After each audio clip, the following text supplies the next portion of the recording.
Hi, everybody. Nora Nivens here from Soul Space. Soul Space, your home should be a mirror of your soul, right? I just got back from a Iboga retreat, and I will record more on that later. It was profoundly life-changing. And in essence, it made me realize that your home should be designed for productivity and peace. Yet we should really understand that there's no need for attachments. So it's easier said than done, but I think it's really important to understand the essence of your identity as a space. Looking at the things that we need and the things that we don't. What are we holding on to? Why are we holding on to them? Why are we holding on to certain things in our home? Why are we holding on to certain ideals? Because they bring us comfort? What is comfort? Comfort is not real. Comfort from external things is not real. Peace is the goal. Comfort is toxic. And it's like, as I'm talking about like designing your home for productivity and peace, it's really important to start with a clean slate, with a space that doesn't require or have things that you don't need. That goes for your children, for yourself. I can tell you, I came home and the garbage bags came, and anything that my children haven't touched or used in a year, we don't need it. We'll store it away for someone else to use or to donate it. They don't need it. The other thing that I really dove into was having your home space, the colors, the textures. You'll see I have patterns in my space. They remind me of the jungle, the elements, the raw power of nature, the way that it was intended to be. It brings me there, okay? Plants, greenery, books that are positive of nature, because we shouldn't have things in our home that have a negative connotation, okay? Some people love to read crime books and stuff like that. There's a place and a time for that in your home and in spaces, right? So really just designing an element in your home for productivity and peace. That's the goal here, for peace, not for chaos, not for wonder, not to work. Productivity, yes. Productivity in the terms of like living and striving and setting your goals and living in them, absolutely. So every home should have an at-home office or an at-home workspace, whether that's in the kitchen, if you have a counter space and it's set up with a counter below, like a cupboard below where you store your computer, your laptop, everything is below and out of sight, out of mind. And then when you're going to use it, you take your laptop and put it up here. Now, if you're using a computer, maybe having an office nook or a computer nook or a space not in your bedroom that is designated as like an at-home workspace should be clutter-free, have some compartments to store things and a cup for a pen, right? Minimal.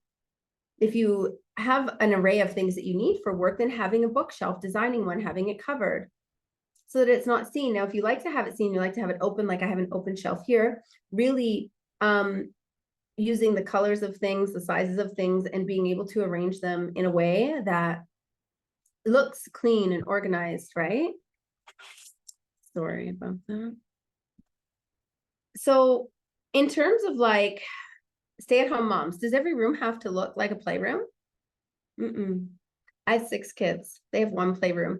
And in the playroom, there is a credenza that stores all of their games. They have an art drawer. They have this, and then they have containers, and they're like different boxes that have covers that are nice that I buy them. I pick them up at, you can get them Value Village. You can get them at brand new. You can buy them on Amazon. Trunks, right? And that's where I put their toys, right? And so everything is organized in their playroom so that it's kind of out of sight, out of mind. And why I'm sharing this is because I think it's really important to understand that even if you're a stay-at-home mom, you don't have to have, your home doesn't have to have every room for children, okay?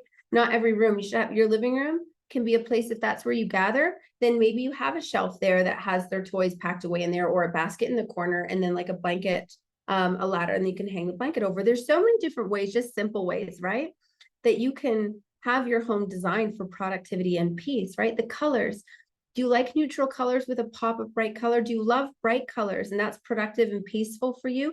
But then to have really simple elements that just kind of tone it down to bring an essence of just like calm, peaceful energy around. You can't have one without the other, right? Everything can be vibrant, absolutely, but there has to be elements of peace within and kind of like artwork that bring peace, or just different elements of greenery or of wood that bring peace. So it's really about tying the energetics of the elements of the earth into the home to create the space of productivity and of peace. That's where I come in. And that's how I work with your soul and what your soul desires. And it's so beautiful to see how the soul can actually express itself. If there's a piano, because you love to play piano, where that sits and how that flows throughout the house, right? An old record player, maybe it's an old record player that sits as like an accent on a beautiful vintage table, and that brings an element of peace with the music that's going to flow through that space.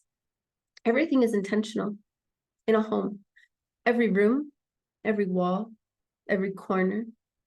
Corners aren't meant to be bare. They're meant to be organized and clean of energy, but not bare.